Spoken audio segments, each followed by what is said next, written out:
courant dangereux pour l'homme. Inconvénient d'une telle association, on doit utiliser des appareils électriques portatifs spéciaux 50 volts, qui sont plus lourds que ceux fonctionnant avec du 230 volts. Règles à respecter face à l'électricité. Les mesures techniques de protection ne préservant pas de tout danger, il est essentiel d'avoir un comportement correct lorsqu'on utilise de l'électricité. Voici les règles les plus importantes lors de l'emploi d'appareils électriques. Cordon de raccordement et fiche, ne pas tirer sur le cordon d'alimentation pour débrancher. Les rallonges doivent disposer, à une extrémité, d'une fiche mâle et, à l'autre, d'une prise femelle, toutes deux avec le même nombre de pôles contact. Dérouler le câble d'alimentation des machines à puissance élevée, afin qu'il ne chauffe pas trop accumulation de chaleur et ne soit pas ainsi endommagé. Ne pas bricoler de pièces intermédiaires pour câbles. Ne pas scier les broches de protection des fiches ou les collerettes de protection des prises mobiles. Attention au passage et aux torsions du cordon d'alimentation porte, fenêtre. En cas de réparation autorisée uniquement durant les loisirs, respectez la couleur des conducteurs. Contrôle des outils électriques portatifs avant leur utilisation. Fiches, brides de retenue, cordon, boîtier en bon état. En cas de détérioration, ne pas utiliser l'appareil, le retirer de la circulation et signaler les défaillances. L'appareil est-il sec et les grilles d'aération sont-elles propres? Sinon, d'abord sécher et faire nettoyer l'appareil. Contrôle du fonctionnement. En cas de défaillance, débrancher immédiatement l'appareil. Ne le faire soi-même que si cela est sans danger. Sinon, ne pas utiliser l'appareil et signaler les défaillances. Emploi d'ATI électrique portatif en plein air construction, montage, et raccorder l'appareil à un disjoncteur DDR, si la boîte de distribution électrique ou la prise de courant n'en dispose pas, utilisez un adaptateur DDR ou un rouleau de câble avec disjoncteur de protection DDR. Porter des chaussures isolantes semelles en caoutchouc. Jamais pieds nus. Si possible, ne pas employer d'appareil électrique et de rallonge avec les mains mouillées, dans un environnement humide ou sous la pluie. Si le dispositif de couplage n'est pas étanche, le poser sur un support sec. Ne pas exposer les appareils normaux à la poussière et à l'humidité. Que faire si le disjoncteur DDR, le disjoncteur de protection des conducteurs ou le fusible se déclenche? 1. Éteindre l'appareil. 2. Remplacer le fusible défectueux par un autre du même type, ne pas rafistoler provisoirement, puis réactiver le disjoncteur DDR ou de protection des conducteurs. 3. Réenclencher l'appareil. 4.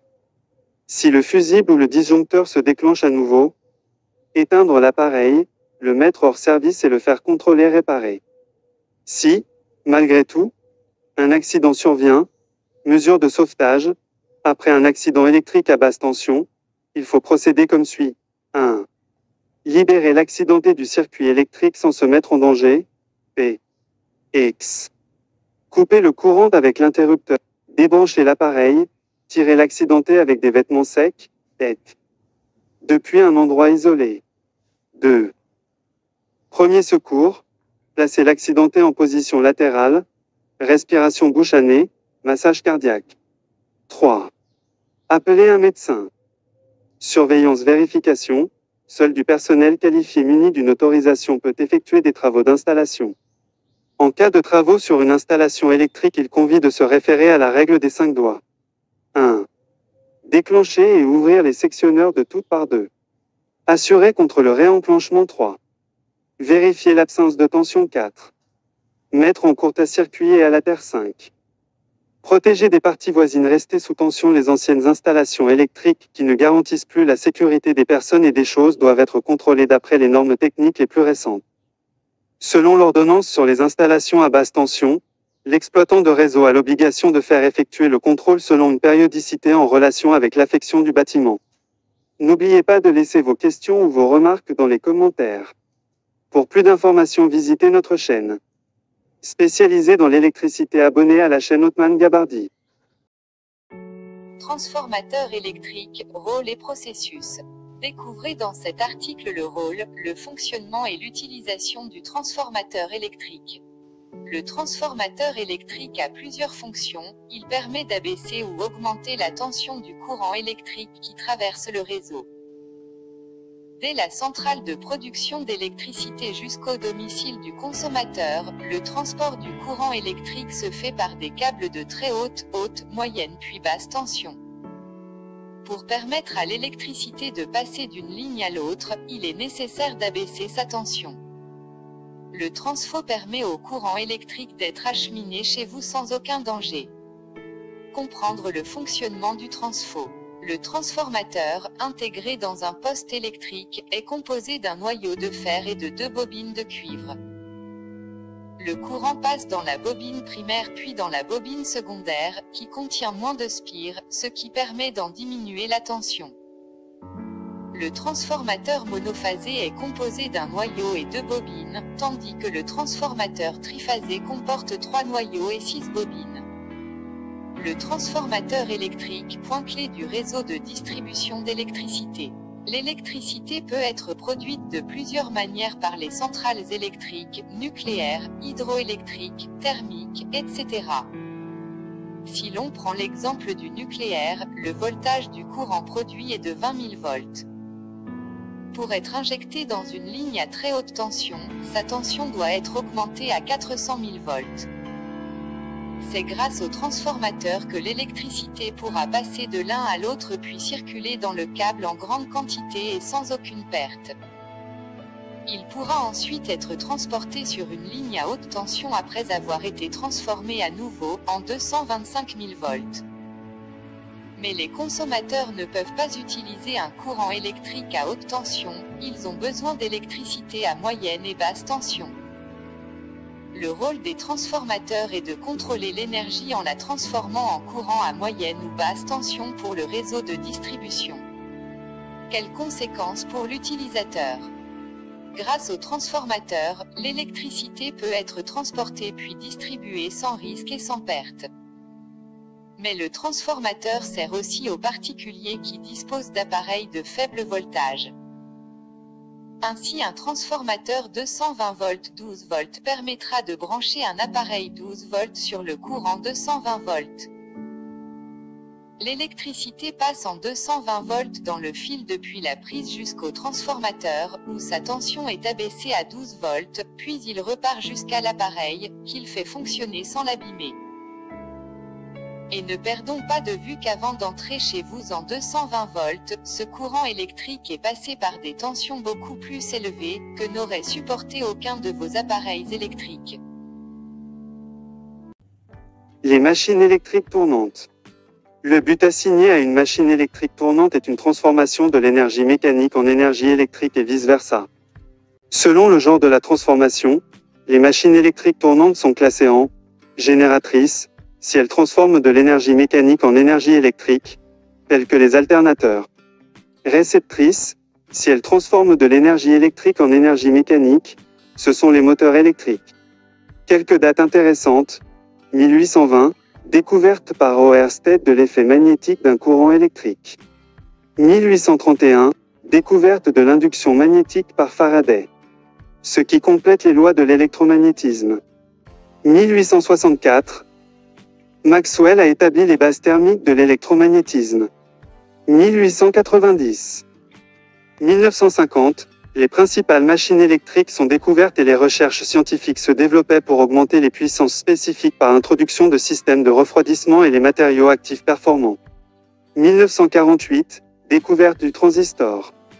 1958, découverte du thyristor.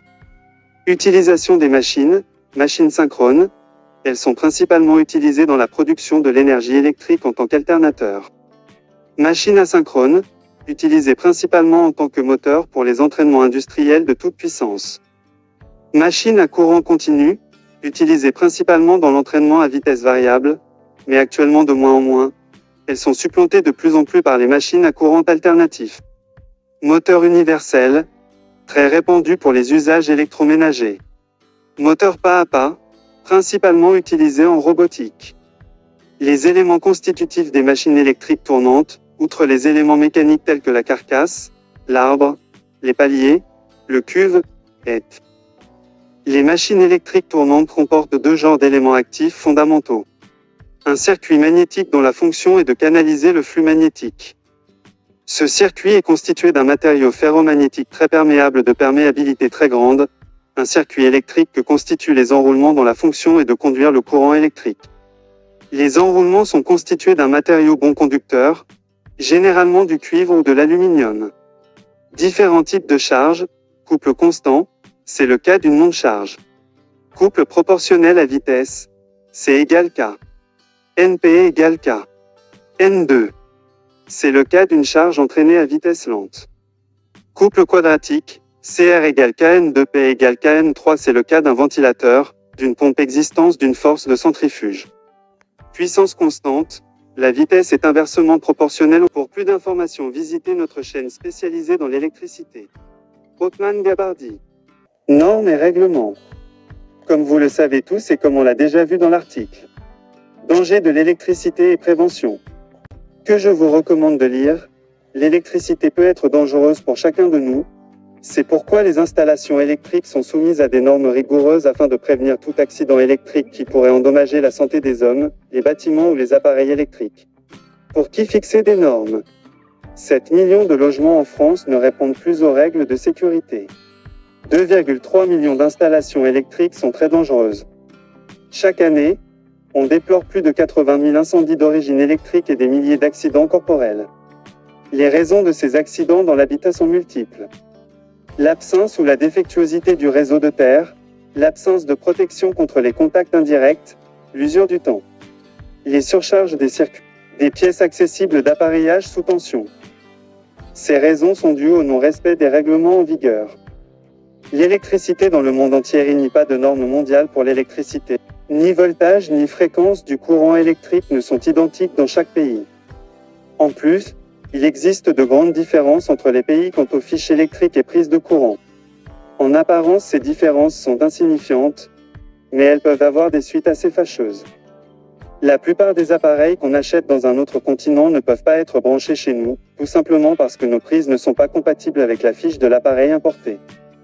Il n'y a que deux solutions pour résoudre le problème, soit on coupe la fiche étrangère et on la remplace par une autre, soit on achète un adaptateur peu esthétique et mal commode. Mais cela étant fait, il y a malheureusement toutes les chances que le problème ne soit toujours pas résolu puisqu'un adaptateur n'assure que la compatibilité entre la fiche et la prise électrique, mais il ne changera pas le voltage. Un feu d'artifice absolument spectaculaire se déroulerait si un appareil provenant des États-Unis était branché quelque part en Europe. Il va de soi que le manque de standards mondiaux en ce qui concerne le voltage, la fréquence et les prises causent beaucoup de problèmes pour les consommateurs et, en plus de cela, entraîne des frais tout à fait inutiles. Quel gaspillage d'argent! Tension monophasée et fréquence. En Europe et dans la plupart des autres pays du monde, la tension varie entre 220 et 240 volts, lorsqu'au Japon et en Amérique du Nord, les valeurs de tension fluctuent entre 100 et 127 volts. À la fin du VIe siècle, le générateur de courant alternatif a été inventé par Nikola Tesla, ingénieur d'origine croate. Ce génie créatif avait calculé que 60 Hz, le nombre de changements de sang du courant par seconde, exprimé en Hz, c'est la fréquence qui permettait d'obtenir le meilleur rendement pour les générateurs de courant alternatif. Il a préféré la tension de 240 V, qu'il estimait bonne pour le transport sur de longues distances sans être extrêmement dangereuse. Thomas Edison a développé parallèlement un système de courant continu à 110 volts qui était sans aucun doute plus sûr, mais moins pratique pour le transport. Quand la compagnie allemande EG a mis en place le premier service de production d'électricité, elle a opté pour le 50 Hz afin d'ajuster la fréquence au système métrique. Bénéficiant d'un quasi-monopole, EG a facilement pu diffuser ce standard sur le reste du continent. En Grande-Bretagne, de nombreuses fréquences ont cohabité et ce n'est qu'après la Seconde Guerre mondiale que le 50 Hz s'est généralisé en Europe. À l'origine, la tension de 120 volts était très répandue en Europe, comme en Amérique du Nord et au Japon aujourd'hui. Mais à cause de fluctuations de courant et par besoin de plus de puissance électrique, il a été décidé à la fin des années 1950 et au début des années 1960 de doubler cette tension. En Europe, cette transition n'a pas posé beaucoup de problèmes, mais aux États-Unis, le gouvernement a abandonné le projet par des considérations d'ordre économique et financier. En effet, dans les années 1950, de nombreuses familles américaines avaient déjà acheté un frigidaire, une machine à laver et d'autres appareils électriques, ce qui n'était pas du tout le cas dans l'Europe de l'après-guerre. Actuellement, les États-Unis ont toujours des problèmes reliés à cette faible tension électrique P. X. Les appareils se trouvant au bout du circuit électrique fonctionnent parfois mal à cause d'un voltage trop faible. Les lampes qui sont installées au début du circuit, tout près du compteur d'électricité, sautent plus vite, PEC. Une différence de tension de presque 20% entre le début et le bout du circuit, c'est vraiment monnaie courante. Afin de résoudre une partie du problème, les nouveaux bâtiments américains sont alimentés en 240 volts, divisés en 2 fois 120 volts entre la phase et le neutre. Les appareils qui consomment beaucoup d'électricité four, lave-linge, sèche-linge, PEC. Gabardi vous présente chaîne spécialisée, électricité, industrielle. Cet article traite une centrale électrique est un site industriel destiné à la production d'électricité. Les centrales électriques alimentent en électricité, au moyen du réseau électrique, les consommateurs particuliers ou industriels éloignés de la centrale. La production d'électricité y est avec des combustibles, fossiles ou non, tels que la biomasse, soit nucléaire, soit solaire. Ces énergies primaires peuvent être renouvelables, biomasse, ou constituer des ressources dont les réserves sont limitées, combustibles fossiles. Selon la technologie. Hormis dans les centrales photovoltaïques, la génération d'électricité est assurée par un alternateur entraîné par une turbine ou, pour certains systèmes insulaires ou isolés, par un moteur à explosion, groupe diesel de puissance allant de quelques mégawatts à plusieurs dizaines de mégawatts. Le rendement de conversion mécanique, électrique des alternateurs est d'environ 98%. L'essentiel des pertes se fait donc sur la conversion thermique mécanique des machines thermiques. La cogénération permet d'améliorer le rendement global de l'installation en valorisant l'énergie thermique résiduelle. Plusieurs technologies de turbines sont disponibles selon le fluide utilisé pour les actionner. Turbine à vapeur, turbine à combustion, communément, mais improprement appelée turbine à gaz. Turbine hydraulique, éolienne. Selon l'énergie primaire modifiée, on distingue parmi les énergies primaires converties en énergie électrique dans les centrales électriques, celles dites renouvelables, biomasse, solaire, hydraulique et éolienne, et celles d'origine fossile ou nucléaire. Les combustibles fossilés sont, encore aujourd'hui, les énergies primaires les plus utilisées dans le monde pour la génération d'électricité. C'est principalement le charbon qui est utilisé, mais on trouve également des centrales au fioul et au gaz naturel, qui sont brûlées soit dans des chaudières, soit dans des turbines à combustion, turbines à gaz, soit encore dans des moteurs diesel entraînant un alternateur. Les autres combustibles la biomasse et les déchets, ordures ménagères, peuvent être brûlés dans des chaudières spécifiques, mais ces combustibles sont plutôt utilisés dans des réseaux de chaleur. L'énergie nucléaire, elle, provient de la fission d'uranium, dont la chaleur dégagée permet de générer de la vapeur d'eau qui actionne une turbine à vapeur. L'énergie géothermique, cette chaleur provient des profondeurs de la Terre ou de certains sites tels qu'en Islande. L'énergie solaire, elle, est utilisée soit dans des centrales thermodynamiques, où la vapeur d'eau destinée à être turbinée est produite dans des chaudières solaires, soit dans des centrales photovoltaïques constituées d'une multitude de panneaux. L'énergie hydraulique dans les centrales hydroélectriques, la force du courant des rivières, centrales au fil de l'eau, de la chute d'eau, barrages, conduites forcées, ou des marées, usines marémotrices, est utilisée pour actionner la turbine entraînant l'alternateur. L'énergie éolienne, la force du vent permet d'entraîner directement un alternateur.